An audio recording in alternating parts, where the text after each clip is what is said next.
દર્શકો, જે ઈશ્વરની નજરમાં ખોટું છે તે આપણે કરીએ છીએ તો ઈશ્વર કદી રાજી થતા નથી. જ્યારે આપણી ધારણા પ્રમાણે કોઈ બાબત બનતી નથી ત્યારે આપણે હંમેશા ઈશ્વરને દોષ આપીએ છીએ.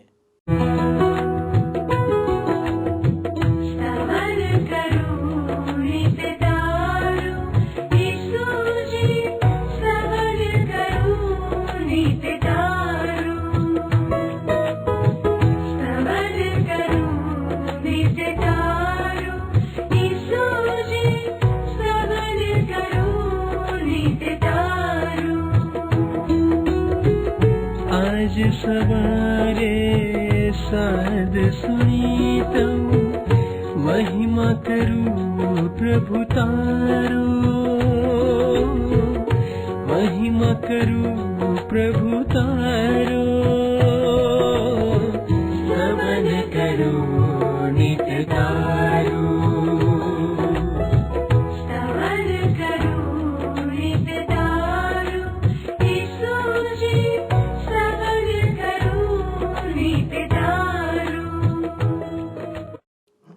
આજના દિવસની સલામ મિત્રો.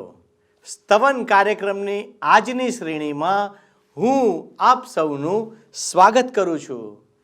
આપણે ઈશ્વરના ધોરણોને સમજવા માટે સ્તવન કાર્યક્રમમાં ઈશ્વરના વચનોનો અભ્યાસ કરીએ છીએ. આજે આપણે એક એવા રાજા વિશે વિચારીશું જેણે યહૂદિયાના રાજ્યને પતનના માર્ગે લાવી દીધું.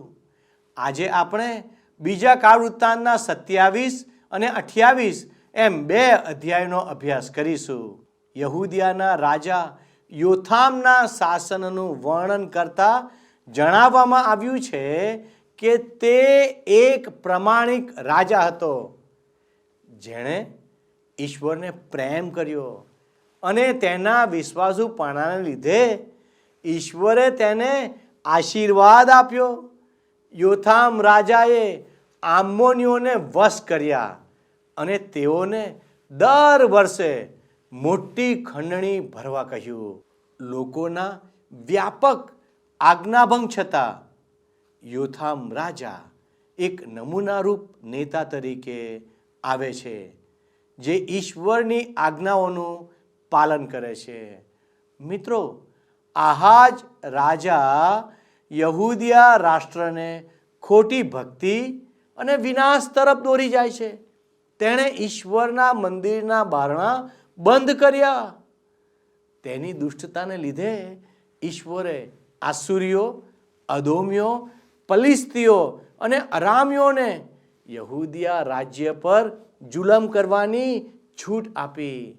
તેમના ટૂંકા શાસનકાળમાં તેઓ દક્ષિણ રાજ્યની સરહદોમાં દૂર દૂર સુધી પાપનો ફેલાવો કરવામાં સફળ રહ્યા. આ વિષયમાં વધારે જાણવા ચાલો આજના અભ્યાસમાં આગળ વધીએ. મારી સાથે મિત્ર, તમે બાઇબલમાં જૂના કરારના વિભાગમાં આવેલ કાળ વૃત્તાંતના બીજા પુસ્તકમાં ઈશ્વરના પવિત્ર વચનોનો અભ્યાસ કરો છો એ માટે હું તમારો આભાર માનું છું. આજે મિત્ર, આપણે કાળ વૃત્તાંતના પુસ્તકના જે બીજું પુસ્તક છે એના 27 અને 28 એમ 2 અધ્યાયો જોવા માંગીએ છીએ. બાઇબલમાં કાળ વૃત્તાંતનું બીજું પુસ્તક 27મો અધ્યાય. હવે મિત્ર, આપણે જોઈએ તો કાળ વૃત્તાંતના બીજા પુસ્તકમાં આપણને આગળ યોથામ નામના રાજાનો રાજ્યકાળ જોવા મળે છે. આ યોથામની એક સારા રાજા તરીકે ગણના કરી શકાય. યહૂદિયા રાષ્ટ્ર પર સળંગ 3 સારા રાજાઓ થઈ ગયા છે. અસામાન્ય બાબત છે. 27મા અધ્યાયની પહેલી 2 કલમો તમે જોશો તો લખવામાં આવ્યું છે ત્યાં યોથામ રાજ કરવા લાગ્યો ત્યારે તે 25 વર્ષનો હતો. તેણે યરૂશાલેમમાં 16 વર્ષ સુધી રાજ્ય કર્યું. તેની માનું નામ યરૂશા હતું. તે સાદોકની દીકરી હતી. તેના બાપ ઉઝિયાહે જે સગળું કર્યું હતું તે પ્રમાણે તેણે યહોવાની દ્રષ્ટિમાં જે સારું હતું તે કર્યું, પરંતુ યહોવાના મંદિરમાં તે પેઠો નહીં. હજી સુધી લોકો અમંગળ કાર્યો કરતા હતા. આ યોથામ વિશે કંઈ અસામાન્ય અને રસિક બાબત કહેવામાં આવી છે. મેં વાંચ્યું ને એ પ્રમાણે તમે સાંભળ્યું. શું લખ્યું છે અહીંયા? તેણે ઈશ્વરના મંદિરમાં પ્રવેશ કર્યો નહીં. હવે આ વલણ પાછળ એક પાશ્ચાત ભૂમિકા રહેલી છે. યોથામનો પિતા જ્યારે મંદિરમાં પ્રવેશ્યો હતો ત્યારે તેને કોડ ફૂટી નીકળ્યો હતો.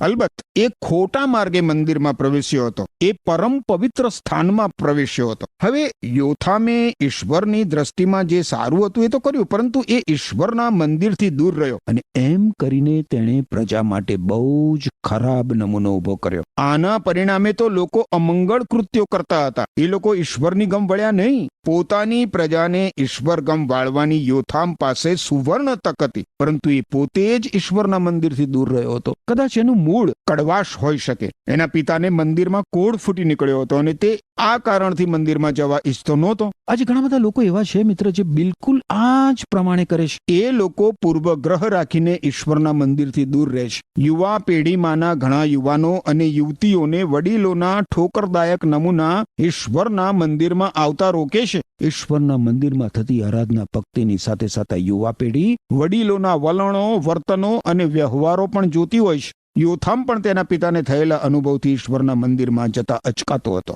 આગળ આપણે જોઈએ કાળવૃતાંતનું બીજું પુસ્તક 27મો અધ્યાય 3જી અને 4થી કલમ. તો ત્યાં લખ્યું છે, તેણે યહોવાના મંદિરનો ઉપલો દરવાજો બાંધ્યો ને ઓફેલના કોટ ઉપર તેણે પુષ્કળ બાંધકામ કર્યું. તે ઉપરાંત તેણે યહૂદાના પહાડી મુલકમાં નગરો બાંધ્યા ને વનોમાં તેણે કિલ્લા તથા બુરજો બાંધ્યા. હવે એ દિવસોમાં મિત્ર એ દેશમાં પુષ્કળ જંગલો હતા, અનેક વૃક્ષો હતા. આજે તો તેના પહાડી ઇલાકાઓ વૃક્ષો વિહીન થઈ ગયા છે. જોકે હવે વધારે ને વધારે વૃક્ષારોપણ કરવામાં આવતું હોવાથી એ દેશમાં ફરી પાછી વનરાજી દેખાય છે. પણ જૂના સમયમાં એ દેશ દૂધ અને મધની રેલમછેલ વાળો દેશ ગણાતો હતો. રાજા યોથામે પર્વત ઉપર આવેલી વનરાજી પાસે કિલ્લાઓ બાંધ્યા. 5મી અને 6ઠી કલમમાં લખ્યું છે, વળી તેણે આમોનીઓના રાજાની સાથે લડીને તેઓના ઉપર વિજય મેળવ્યો. આમોનીઓનીએ તે જ વર્ષે તેને 100 તાલંત રૂપો, 10,000 માપ ઘઉં તથા 10,000 માપ જવ ખંડણી તરીકે આપ્યા. આમોનીઓએ તેને બીજા તથા ત્રીજા વર્ષમાં પણ એટલી ખંડણી ભરી. એમ યોથામ બળવાન થતો ગયો, કેમ કે તે પોતાના દેવ યહોવાના માર્ગમાં યથાર્થ રીતે ચાલ્યો. યોથામે એના પિતાની જેમ જ દેશની લશ્કરી તાકાત પણ મજબૂત રાખી. જુઓ 8મી અને 9મી કલમ. તે રાજ કરવા લાગ્યો ત્યારે તે 25 વર્ષનો હતો. તેણે યરૂશાલેમમાં 16 વર્ષ સુધી રાજ કર્યું. યોથામ પોતાના પિતૃઓની સાથે ઊંઘી ગયો અને તેઓએ તેને દાઉદનગરમાં દાટ્યો. તેના પુત્ર આહાઝે તેને ઠેકાણે રાજ કર્યું. આ રાજા યોથામના રાજ્યકાળ માટે માત્ર એક ટૂંકો જ અધ્યાય ફાળવવામાં આવ્યો છે. 27મો અધ્યાય. એમાં કુલ 9 કલમ જ છે. યોથામ એક મહાન રાજા બની શક્યો હોત મિત્ર, પરંતુ એક પૂર્વગ્રહને કારણે એ ના તો મહાન રાજા બની શક્યો કે ના તો તેણે ઈશ્વર માટે કોઈ મહાન કાર્યો કર્યા. પણ હવે મિત્ર આપણી સમક્ષ આહાઝ રાજાનું વૃત્તાંત આવે છે. આપણે જાણતા હતા મિત્ર કે વહેલા કે મોડા યહૂદિયા રાષ્ટ્ર ઉપર કોઈ ખરાબ રાજા આવશે જ આવશે, અને આહાઝ એક ખરાબ રાજા હતો. હવે આ સમયે ઉત્તરનું ઇઝરાયેલી રાષ્ટ્ર તો ગુલામીમાં જવાની તૈયારીમાં જાણે કે હતું, અને આપણે જોઈશું એ પ્રમાણે રાજા આહાઝના પાપોને કારણે દક્ષિણનું યહૂદિયાનું રાષ્ટ્ર એકદમ નીચલી પાયરી ઉપર ઉતરી ગયું. 28મા અધ્યાયની પહેલી 2 કલમો જુઓ. કાળવૃતાંતનું બીજું પુસ્તક 28મો અધ્યાય. આહાઝ રાજા થયો ત્યારે તે 20 વર્ષનો હતો. તેણે યરૂશાલેમમાં 16 વર્ષ સુધી રાજ કર્યું. તેના પિતા દાઉદે જેમ સારું કર્યું હતું તેમ તેણે યહોવાની દ્રષ્ટિમાં જે સારું હતું તે કર્યું નહીં, પણ તે ઇઝરાયેલના રાજાઓને માર્ગે ચાલ્યો ને બાઆલિમને સારું ગાળેલી મૂર્તિઓ પણ બનાવી. આહાઝ રાજા એક ખરાબ રાજા હતો. અહીં લખવામાં આવ્યું છે એ પ્રમાણે તે ઇઝરાયેલના રાજાઓને માર્ગે ચાલ્યો, અર્થાત દુષ્ટ અને ભ્રષ્ટ માર્ગે ચાલ્યો. રાજા દાઉદ આ બધા રાજાઓ માટે એક માનુષી નમૂનો હતો, જેની મારફતે બધા રાજાઓનું માપ કાઢવામાં આવતું હતું. પણ આ આહાઝ રાજા આ માનુષી ધોરણથી પણ ઘણો બધો ઊણો ઉતર્યો, અને એના પરિણામ સ્વરૂપ હવે આપણને દક્ષિણના યહૂદિયા રાષ્ટ્રનું દુઃખદ ભવિષ્ય દેખાવાનું શરૂ થશે. ઉત્તરનું ઇઝરાયેલી રાષ્ટ્ર આશુરની ગુલામીમાં જશે. ઈશ્વર દક્ષિણના યહૂદિયા રાષ્ટ્રને ઘણી બધી ચેતવણી આપશે, પરંતુ એ લોકો પણ ઉત્તરના રાજ્યની જેમ જ ગુલામીમાં જશે. આશુરની ગુલામીમાં નહીં, પરંતુ બાબિલોનની ગુલામીમાં. 3જી કલમ જોઈએ હવે. વળી જે વિદેશીઓને યહોવાએ ઇઝરાયેલીઓની આગળથી હાંકી કાઢ્યા હતા, તેઓની ધિક્કાર પાત્રક વર્તણૂક પ્રમાણે તે હિમ્મોન પુત્રની ખીણમાં ધૂપ બાળતો ને પોતાના છોકરાને અગ્નિમાં હોમતો. આનો અર્થ એ થાય મિત્ર કે આ આહાઝ રાજા પોતાના બાળકોને લાલ ચોળ તપાવેલી વેદી ઉપર બલિદાન તરીકે અર્પણ કરતો હતો, અને ખરેખર તો આ વેદી એક મૂર્તિ હતી જેને માનવ બલિદાન માટે લાલ ચોળ તપાવવામાં આવતી હતી. ચોથી કલમ કહે છે કે તે ઉચ્ચ સ્થાનોમાં, પર્વતો પર તથા પ્રત્યેક લીલા વૃક્ષ તળે યજ્ઞ કરતો ને ધૂપ બાળતો. આહાઝ રાજા સંપૂર્ણપણે મૂર્તિ પૂજામાં સરી ગયો અને એણે દક્ષિણના રાજ્યને પણ મૂર્તિ પૂજામાં ધકેલી દીધું. હવે મિત્ર, આપણને યહૂદિયા રાષ્ટ્ર ઉપર અરામ અને ઇઝરાયેલ દ્વારા થતો હુમલો જોવા મળશે. જુઓ 5મી કલમ. માટે તેના દેવ યહોવાએ તેને અરામના રાજાના હાથમાં સોંપી દીધો. તેઓ તેને હરાવીને તેની પ્રજામાંથી ઘણા માણસોને બંદીવાન કરીને દમસ્કમાં લઈ ગયા. તે ઇઝરાયેલના રાજાના હાથમાં કેદ પકડાયો ને તેણે તેના સૈન્યનો મોટો સંહાર કરીને તેને હરાવ્યો. ઈશ્વરે પોતાના રાષ્ટ્ર માટે, પોતાની પ્રજાના દુશ્મનો માટે જાણે કે દરવાજો ખોલી નાખ્યો, જેથી તેમના ઉપર દુશ્મનો ચડી આવે. સૌ પ્રથમ આપણે જોઈએ છે તો અરામ યહૂદિયા રાષ્ટ્ર ઉપર ચડી આવે છે અને સૌ પ્રથમ વખત દક્ષિણના રાષ્ટ્રના કાંગડા ખરી પડે છે. દક્ષિણના રાષ્ટ્રમાંથી ઘણા બધા લોકોને ગુલામો તરીકે અરામી લોકો પકડી જાય છે. અને દુઃખદ વાત તો એ છે મિત્ર કે યહૂદા ઉપર હુમલો કરવા માટે અરામની સાથે ઉત્તરના રાજ્ય ઇઝરાયેલે પણ હાથ મિલાવ્યા હતા. અને આથી આપણને જોવા મળશે કે યહૂદિયાની ઘણી બધી પ્રજા ઉત્તરના રાજ્ય ઇઝરાયેલની ગુલામ બની. ઇઝરાયેલ યહૂદિયાના ઘણા બધા લોકોને ગુલામો તરીકે પકડી ગયું.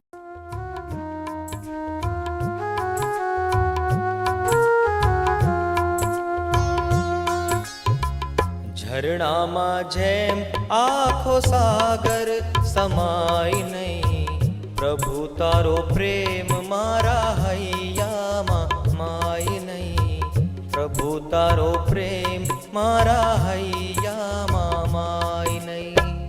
ઝરણામાં જેમ આખો સાગર સમાય નહીં, પ્રભુ તારો પ્રેમ મારા હૈયામાં માય નહીં, ઈસુ તારો પ્રેમ મારા હૈયામાં માય નહીં.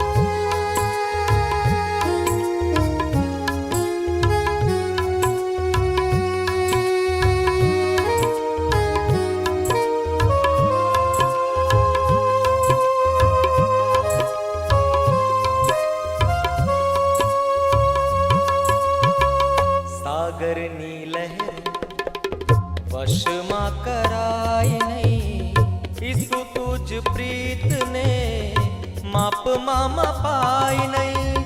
જીવન અમારું તુજ પ્રેમ સાટે અર્પું તો એ તો પૂરતું કહેવાય નહીં.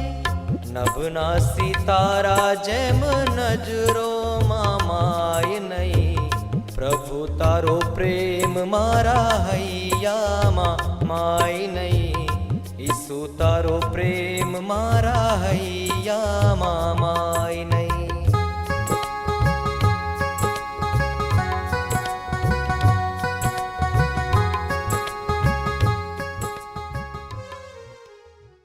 રાજાઓનું બીજું પુસ્તક છે બાઇબલમાં જૂના કરારના વિભાગમાં, એના 16મા અધ્યાયની તમે 5મી કલમ જોશો. રાજાઓનું બીજું પુસ્તક 16મો અધ્યાય 5મી કલમ. તે વેળાએ અરામનો રાજા રસીન તથા ઇઝરાયેલના રાજા રમાલ્યાહનો દીકરો પેકાહ યરૂશાલેમ પર યુદ્ધ કરવા ચડી આવ્યા. તેઓએ આહાઝને ઘેરી લીધો પણ તેને જીતી શક્યા નહીં. યશાયા સંદેશવાહકનું પુસ્તક પણ તમે જુઓ મિત્ર, સાથે સાથે બાઇબલમાં જૂના કરારના વિભાગમાં જ છે. 7મો અધ્યાય 1લી કલમ. યહૂદાહના રાજા ઉઝિયાના દીકરા યોથામના દીકરા આહાઝના સમયમાં અરામનો રાજા રસીન તથા ઇઝરાયેલના રાજા રમાલ્યાનો દીકરો પેકાહ યરૂશાલેમની સાથે લડવાને ચઢી આવ્યા, પણ તેઓ તે પર ફતેહ પામી શક્યા નહીં. હવે મિત્ર, આપણે આગળ 6ઠ્ઠી કલમ જોઈએ. કાળ વૃત્તાંતનું બીજું પુસ્તક 28મો અધ્યાય. 6ઠ્ઠી કલમમાં લખ્યું છે, રમાલ્યાના પુત્ર પેકાએ યહૂદામાં એક જ દિવસે 1,20,000 પુરુષો કે જેઓ સઘળા શૂરવીર પુરુષો હતા તેઓને મારી નાખ્યા, કેમ કે તેઓએ પોતાના પિતૃઓના દેવ યહોવાને ત્યજી દીધો હતો. કારણ પણ આપ્યું છે, એ લોકોએ પોતાના પિતૃઓના દેવ યહોવાને ત્યજી દીધો હતો. સત્ય, સનાતન, એકમાત્ર જીવંત અને પવિત્ર સમગ્ર સૃષ્ટિના સર્જનહાર ઈશ્વરને એમણે ત્યજી દીધા હતા. અને એ માટે ઈશ્વર જે કારણ હતું એ સુસ્પષ્ટ કરે છે. 7મી અને 8મી કલમ. એફ્રાઈમના એક પરાક્રમી પુરુષ ઝિક્બ્રીએ રાજાના પુત્ર માઅસેનાહને, ઘર કારભારી હાઝીકામને તથા રાજાથી ઉતરતા દરજ્જાના એલ્કાનાહને મારી નાખ્યા. ઇઝરાયેલીઓ પોતાના ભાઈઓમાંથી સ્ત્રીઓ અને છોકરા મળીને 2 લાખ માણસોને બંદીવાન કરીને લઈ ગયા ને તેઓ પાસેથી ઘણી લૂંટ મેળવીને સમરૂનમાં પાછા આવ્યા. આ વાંચીએ છીએ તારે હૃદય બેસી જાય છે મિત્ર. ઈશ્વરનો ત્યાગ કરવાથી કેવા ભયંકર ને ખતરનાક પરિણામો આવી શકે છે. દક્ષિણના યહૂદિયાના રાષ્ટ્રની આ કેટલી બધી દુઃખદ અવદશા છે. આહાજ રાજા અને પ્રજા મૂર્તિ પૂજામાં સંપૂર્ણપણે સરકી ગયેલા હોવાના કારણે જ ઈશ્વરે આવું થવા દીધું. ઇઝરાયેલી લોકોએ પોતાના ભાઈઓ સાથે જે અત્યંત ક્રૂર વ્યવહાર કર્યો હતો એના કારણે ઈશ્વર હવે ઇઝરાયેલી લોકો પાસે એક પ્રબોધકને મોકલે છે. જુઓ 9 અને 10 કલમ. ત્યાં યહોવાનો એક પ્રબોધક હતો જેનું નામ ઓદેદ હતું. જે સૈન્ય સમરૂનમાં આવ્યું તેને તે મળવા ગયો ને તેઓને કહ્યું કે જુઓ, તમારા પિતૃઓના દેવ યહોવા યહુદાહ ઉપર કોપાયમાન થયો છે, તેથી તેણે તેઓને તમારા હાથમાં સોંપી દીધા છે. તમે ક્રોધાવેશમાં તેઓને મારી નાખ્યા છે ને તે તમારો ક્રોધ આકાશ સુધી પહોંચ્યો છે. માટે હવે યહુદા તથા યરૂશાલેમના છોકરાને તમે પોતાને સારું ગુલામો તથા ગુલામડીઓ બનાવીને તેમને તાબેદાર કરી લેવા ધારો છો, પણ તમારા દેવ યહોવાની વિરુદ્ધ તમારા પોતાના જ અપરાધો નથી શું? ઈશ્વરે પોતાના ભાઈઓને ગુલામો તરીકે પકડી જવા સામે બહુ જ સ્પષ્ટ મનાઈ ફરમાવી હતી. બાઇબલમાં આપણે જોઈએ જૂના કરારના વિભાગમાં તો લેવીયનું પુસ્તક છે એના 25મા અધ્યાયની 39 અને 40 કલમો જુઓ તો ત્યાં લખ્યું છે, જો તારો સાથી ભાઈ કંગાલ અવસ્થામાં આવી પડ્યાથી પોતે તારે ત્યાં વેચાયો હોય તો તું તેની પાસે ગુલામી ન કરાવ. ચાકર તરીકે ને પ્રવાસી તરીકે તે તારી સાથે રહે. જુબિલીના વર્ષ સુધી તે તારે ત્યાં ચાકર રહે. હવે મિત્ર આપણે 11મી અને 12મી કલમ આગળ જોઈએ. કાળવૃતાંતનું બીજું પુસ્તક 28મો અધ્યાય 11 અને 12 કલમ જુઓ. માટે હવે મારું સાંભળો. તમારા ભાઈઓમાંથી જેઓને તમે બંદીવાન કર્યા છે તેમને પાછા મોકલો, કેમ કે તમારા ઉપર યહોવાનો ઉગ્ર કોપ જજુમી રહેલો છે. ત્યારે એફ્રાઈમીઓના કેટલા એક મુખ્ય પુરુષો એટલે યોહાનાનનો પુત્ર અઝારિયાહ, મશિલેમોથનો પુત્ર બેરેખ્યાહ, શાલ્લુમનો પુત્ર હિઝકિયા તથા હાદલાઈનો પુત્ર અમાસા યુદ્ધમાંથી પાછા ફરેલા માણસોની સામે આવીને ઉભા રહ્યા. પોતાના ભાઈઓને દક્ષિણના યહૂદિયાના રાષ્ટ્રમાંથી ગુલામો તરીકે પકડી લાવવાના પગલા સામે ઉત્તરના રાષ્ટ્રના કેટલાક નેતાઓએ અવાજ ઉઠાવ્યો. આ કલમોમાં લખ્યું છે એ પ્રમાણે. હવે આગળ 13 અને 14 અને 15 3 કલમો જોઈએ. અને તેઓને કહ્યું કે તમારે બંદીવાનોને અહીં અંદર ન લાવવા, કેમ કે તમે એવું કામ કરવા ધારો છો કે જેથી આપણા પર યહોવાની આજ્ઞાના ઉલ્લંઘનનો દોષ આવે ને તેથી આપણા પાપમાં તથા ઉલ્લંઘનમાં વૃદ્ધિ થશે, કેમ કે આપણું ઉલ્લંઘન મોટું છે અને ઇઝરાયેલ ઉપર ઉગ્ર કોપ ઝઝુમી રહેલો છે. આથી શસ્ત્ર સજ્જિત પુરુષોએ સરદારોની તથા આખી જમાતની આગળ બંદીવાનોને તથા લૂંટને મૂકી દીધા. પછી જે પુરુષોના નામો ઉપર આપેલા છે તેઓએ ઉઠીને બંદીવાનોમાંથી જેઓ નવસ્ત્ર હતા તેઓને લૂંટમાંથી વસ્ત્ર લઈને પહેરાવ્યા. વળી તેઓને વસ્ત્ર પહેરાવીને જોડા પહેરાવ્યા. તેઓને ખાવાનું તથા પીવાનું પાણી આપ્યું. તેઓને અંગે તેલ ચોળ્યું ને તેઓમાંના સર્વ નબળાઓને ગધેડા ઉપર બેસાડીને તેઓને તેઓના ભાઈઓની પાસે ખજૂરીઓના નગર યરેખોમાં લાવ્યા. ત્યાર પછી તેઓ સમરૂનમાં પાછા ગયા. ઇઝરાયેલના નેતાઓ યહૂદિયાના લોકોની ચીજ વસ્તુઓ એકત્રિત કરવામાં અને તેમને તે સોંપીને તેમના ઘેર પાછા રવાના કરવામાં સફળ રહ્યા. હવે મિત્ર, આ સમયે દક્ષિણનું યહૂદિયા રાષ્ટ્ર ખરેખર અત્યંત દુઃખદ અવસ્થામાં આવી ગયું હતું. જો ઈશ્વરે હસ્તક્ષેપ કર્યો ના હોત તો એક રાષ્ટ્ર તરીકે તેનો સમૂળગો નાશ થઈ ગયો હોત. જો કે આ હુમલાના કારણે યહૂદિયા રાષ્ટ્ર અત્યંત નબળું થઈ ગયું હતું અને તેમના ઉપર વધારે હુમલાઓ થાય એની શક્યતાઓ વધી ગઈ હતી. હવે મિત્ર, આપણને અદોમી લોકો અને પલિસ્તી લોકોના યહૂદિયા રાષ્ટ્ર ઉપરના હુમલાઓ જોવા મળશે. જુઓ 18મી કલમ સુધી જોઈએ. 16મી કલમથી શરૂ કરીને 18મી કલમ. તે સમયે આહાઝ રાજાએ સહાય માંગવા માટે આશુરના રાજા પર સંદેશો મોકલ્યો, કેમ કે અદોમીઓ ફરીથી આવ્યા હતા. ને યહૂદાને મારીને કેટલાક બંદીવાન કરીને લઈ ગયા હતા. ફલિસ્તીઓ પણ નીચાણના તથા યહૂદાની દક્ષિણના નગરો ઉપર ચઢાઈ કરીને બેથ શેમેશ, આયાલોન, ગદેરોથ, સોખો, તિમ્નાહ તથા ઝિમ્મો પણ તેઓના કસ્બાઓ સુદ્ધા સર કરીને ત્યાં જ વસ્યા. ઈશ્વરે જ્યારે યહૂદિયા રાષ્ટ્ર ઉપરથી સલામતીનું પોતાનું કવચ ખસેડી લીધું ત્યારે તમે જુઓ શત્રુના હુમલાઓ માટે જાણે કે ઘોડાપુર માટેના દરવાજા ખુલી ગયા. અલબત્ત આ યહૂદિયા રાષ્ટ્રના પાપનું પરિણામ હતું. યાદ રાખો મિત્ર, યુદ્ધ એ પાપનું સીધું પરિણામ છે. યાકુબે લખેલો પત્ર છે બાઇબલમાં નવા કરારના વિભાગમાં તમે જુઓ 4થો અધ્યાય 1 અને 2 કલમ, તો ત્યાં લખ્યું છે કે તમારામાં લડાઈ ઝઘડા ક્યાંથી આવે છે? તમારા શરીરોની સાથે સતત લડાઈ કરતી તમારી મોજ શોખની વાસનાઓથી તે આવે છે. કેટલીક વસ્તુઓ મેળવવાની તીવ્ર ઝંખના તમારામાં હોય છે, પણ તે ન મળવી શકવાથી તમે લડાઈને ઝઘડા કરો છો. તમારે જેની જરૂર છે તે તમે મેળવી શકતા નથી, કારણ કે તમે તે ઈશ્વર પાસે માગ્યું નથી. જ્યાં સુધી મિત્ર મનુષ્યના હૃદયમાં પાપ હશે ત્યાં સુધી તેને શાંતિ મળશે નહીં. એને કોઈ પણ પ્રકારની શાંતિ મળી શકે નહીં. ઈશ્વર સાથેની શાંતિ શું, કે એના પોતાના હૃદયમાં શાંતિ શું, કે અન્ય માણસો સાથે શાંતિ શું? શાંતિ મેળવવા માટે તો પાપનો પ્રશ્ન, મનુષ્યના પાપનો પ્રશ્ન હલ થવો જ જોઈએ. યહૂદિયા રાષ્ટ્રનો અનુભવ આ સિદ્ધાંતનું ઉદાહરણ છે મિત્ર. લોકોના પાપોને કારણે તેમને શાંતિ મળી નહીં. હવે આહાઝ રાજાએ બીજી એક મોટી ભૂલ કરી. મદદ માટે ઈશ્વર પાસે જવાને બદલે તેણે આશુર ના રાજાની મદદ માંગી. એ પણ આપણે જોયું, વાંચી ગયા. ખેર આગળ જુઓ 20 અને 21 કલમ. આશુરના રાજા તિલગાથ પેલનેસેરે તેના પર ચડી આવીને તેને હેરાન કર્યો, પણ તેને મદદ કરી નહીં. આહાઝે યહોવાના મંદિરમાંથી, રાજાના મહેલમાંથી તથા સરદારો પાસેથી અમુક હિસ્સો લઈને આશુરના રાજાને આપ્યો, પણ તેમાં તેનું કંઈ વળ્યું નહીં. રાજા આહાઝે આશુરના રાજા ઉપર ભરોસો રાખ્યો. ઈશ્વરની મંદિરની સંપત્તિમાંથી તમે જુઓ અને રાજમહેલની સંપત્તિમાંથી આશુરના રાજાને બહુ મોટી ભેટ એણે મોકલી આપી. હવે આ આશુરના રાજાએ ભેટનો સ્વીકાર તો કર્યો, પરંતુ તેણે આહાઝ રાજાની કોઈ મદદ કરી નહીં. અહીંયા લખ્યું છે એ પ્રમાણે કોઈ મદદ ના કરી. એ બહુ જ શક્તિશાળી રાજા હતો, જ્યારે આ આહાઝ રાજા એ તો સાવ નબળો રાજા હતો. રાજા આહાઝે ઈશ્વર તરફથી પીઠ ફેરવી લીધી હતી, એના કારણે એ નબળો પડી ગયો હતો.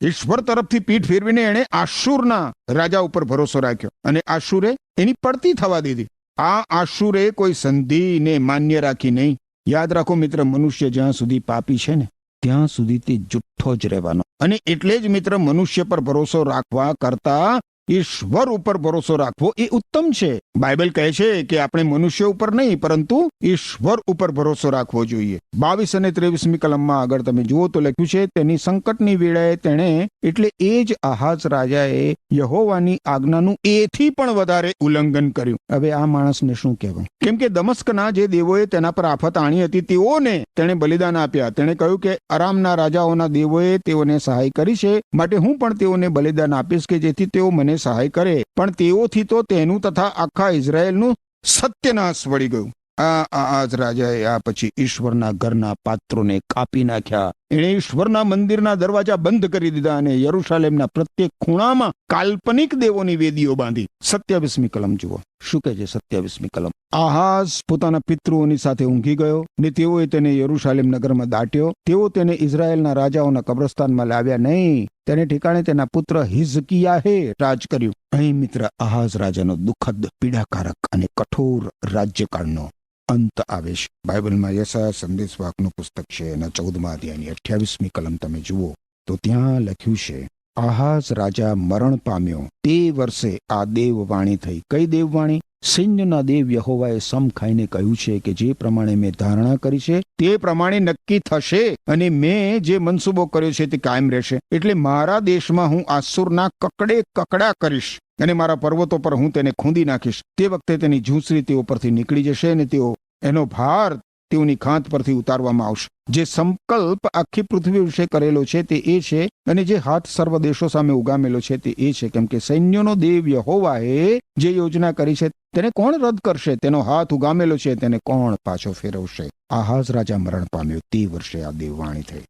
યશાયા સંદેશવાહકનું પુસ્તક 14મો અધ્યાય 24 થી 28 કલમ પ્રમાણે. યાદ રાખો મિત્ર, પાપનું પરિણામ બહુ જ ભયંકર હોય છે. પાપનું પરિણામ ખતરનાક હોય છે. એ સર્વનાશ નોતરે છે, ન માત્ર આ પૃથ્વી ઉપર પણ આ પૃથ્વી ઉપરના જીવન પછીના જીવન માટે પણ સર્વનાશ. તમે શું પસંદ કરશો મિત્ર? પ્રભુ ઈસુ ખ્રિસ્તને શરણે આવીને પાપોની માફી અને અનંત જીવનની ભેટ કે પછી પાપોની શિક્ષા રૂપે સાર્વકાલિક વિનાશ? વિચાર કરજો મારા પ્રશ્ન ઉપર. એમ કરવા માટે ઈશ્વર તમને કૃપા આપો. આમેન. મારા વાલા ભાઈઓ અને બહેનો, આજે આપણે અભ્યાસમાં શું જોયું? આપણે જોયું કે એક રાજાએ તેના પિતાની જેમ જ ઈશ્વરની નજરમાં જે યોગ્ય હતું તે કર્યું. તેથી તે રાજા બળવાન થતો ગયો, કારણ કે તે પોતાના ઈશ્વર યહોવાના માર્ગમાં યથાર્થ પ્રમાણે ચાલ્યો હતો. તેનું સામર્થ્ય તેના ઈશ્વર પ્રત્યેના વિશ્વાસુપણાનું સીધું પરિણામ હતું. આ નિવેદન પવિત્ર ગ્રંથ બાઇબલના સિદ્ધાંતને પ્રતિબિંબ કરે છે. ઈશ્વરનું આજ્ઞાપાલન સામર્થ્ય અને સફળતા તરફ દોરી જાય છે. વાલા દર્શક મિત્રો, આ રાજાની જેમ આપણે દુષ્ટતાથી ઘેરાયેલા હોવા છતાં ઈશ્વરની નજરમાં જે યોગ્ય છે તે કરવા માટે પ્રયત્ન કરીએ. ખરું ને? વાલા મિત્રો, અહીં એક બીજી બાબત જોવા મળે છે. આહાજ રાજાએ તેમના પિતા દાઉદ રાજાથી વિપરીત થઈને ઈશ્વરની નજરમાં જે યોગ્ય હતું તે કર્યું નહીં. આહાજનું શાસન ખોટી ભક્તિ અને ઈશ્વરને પસંદ ન પડે તેવી બાબતોથી અંકિત થયેલું હતું. તેણે પોતાના પુત્રોને બલિદાન તરીકે અર્પણ કર્યા, જેનાથી ઈશ્વરનો ક્રોધ ભડકે છે. તેથી ઈશ્વર તેને અરામના રાજાના હાથમાં સોંપી દે છે અને અવિશ્વાસુપણાને કારણે આહાજ રાજાની લશ્કરી હાર થઈ અને યહૂદિયા રાજ્યને દુઃખ સહન કરવું પડ્યું. આ તો ઈશ્વરની આજ્ઞાભંગનું પરિણામ છે. વાલા દર્શક મિત્રો, આટલી બધી આપત્તિઓ હોવા છતાં આહાજ રાજા ઈશ્વર પ્રત્યે અવિશ્વાસુ રહ્યા અને યહોવા એટલે ઈશ્વર તરફ વળવાને બદલે આસુરના રાજાની મદદ માગે છે. વાલા દર્શક મિત્રો, તેનું આ કાર્ય ઈશ્વરમાં વિશ્વાસનો અભાવ દર્શાવે છે. આહાજ રાજાએ ઈશ્વરના મંદિરના પાત્રોને એકત્ર કરીને તેમને કાપીને ટુકડા કર્યા અને યહોવાના મંદિરના બારણા બંધ કર્યા. આ રાજાનું આ કાર્ય સાચા ઈશ્વરની ઉપાસનાને સંપૂર્ણપણે નકારવાનું પ્રતીક છે. શું આપણે ઈશ્વરને વિશ્વાસુ રહીએ છીએ? વાલા દર્શક મિત્રો, જો તમે અત્યારે આ કાર્યક્રમ નિહાળી રહ્યા છો અને આ કાર્યક્રમ દ્વારા આપને કંઈક શીખવા મળ્યું છે, તો અમને આપનો પ્રતિભાવ જણાવશો. વાલા દર્શકો, ઈશ્વર આજે આપની સાથે રહો, આપને મદદ કરો અને આપના જીવનમાં ઈશ્વરની આશીષ બનેલી રહે, એ જ પ્રાર્થના સાથે હું આપની વિદાય લઉં છું. આમેન.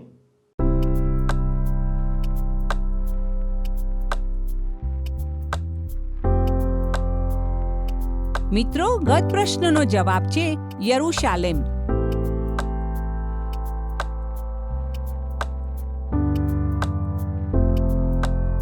મિત્રો, આજનો પ્રશ્ન છે, કયો રાજા ઈશ્વરના મંદિરથી દૂર રહ્યો?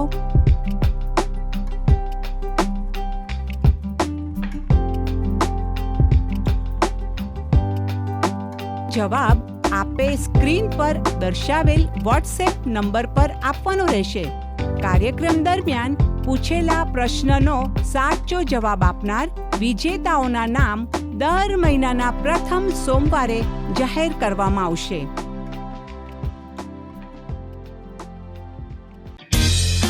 શું તમને આ કાર્યક્રમ ગમ્યો? અત્યારે જ અમને મિસ કોલ કરો.